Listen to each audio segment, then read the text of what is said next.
This is Mauve Vulpine, a 3D action game which demonstrates the use of mechanics as metaphor and poetic gameplay in order to craft a gameplay experience that is not only fun to play, but also designed to alter player emotions to fit those being experienced by the main character, James.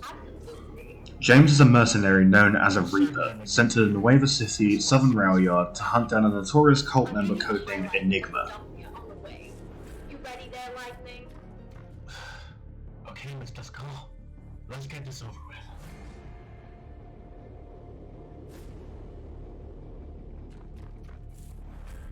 They are joined by their intel, Ellie the Skull, who will call you seamlessly during gameplay to provide witty banter and context for the situation. Are you calling the gossip? Oh, definitely. You see, my mom ran into an old... Ellie, I can't hear you. Okay, I'm kidding. Jesus, it's no fun when you're in work mode. So, here's what factions that are known. Enigma is one of the moderately high members of the Ground Saloon.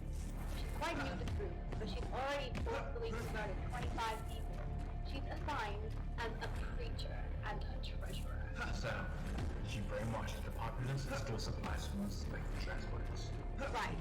So definitely don't take her recipe. She's dangerous. Not to mention, she's a hard one. Micro mesh and cybernetic. Pretty nasty one.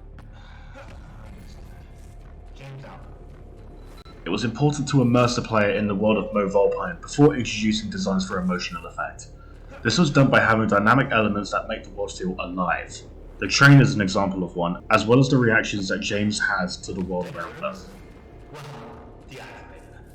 They're kind of sorry looking. Not a good look for the cops, having scrapped artillery.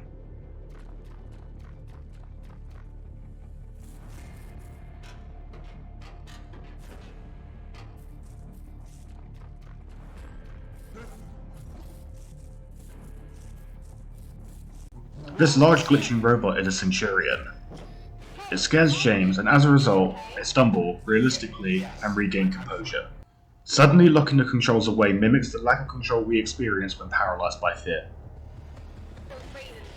James's background in parkour, ballet, and amateurish sword skills is demonstrated during the combat sections. Traversal and attack abilities correlate during these battles to make them feel like a dance.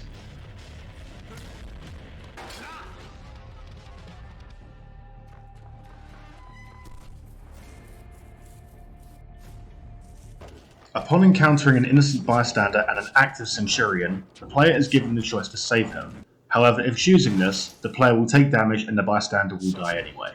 This is intended to create a feeling of weakness and intimidation before taking this enemy on.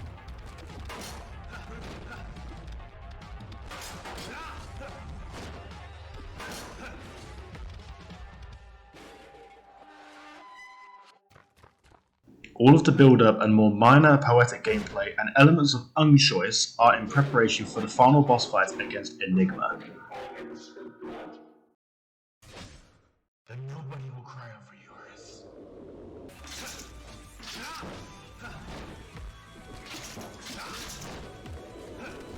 Her demeanor is initially calm and calculated. She studies you before attacking. However, once players deal enough damage, she becomes agitated and desperate. Her moveset and speed are completely changed to reflect this.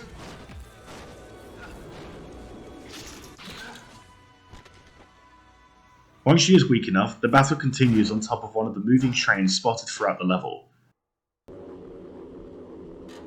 Enigma reveals herself as Sheridan, James's long-thought missing lover. This causes James to spiral, panic, and be unable to continue fighting. The player will experience the same emotion through unsettling visuals, more sluggish attacks, and the fact that James will begin resisting your inputs, fighting back against the player and stopping themselves from swinging their sword. Auditory hallucinations and dialogue alluding to their past, emulating a panic attack, are also present. They become paralyzed with anxiety, and Sheridan begins her onslaught of attacks and comes out victorious. Like James, the player is powerless and overcome with hopelessness and dread.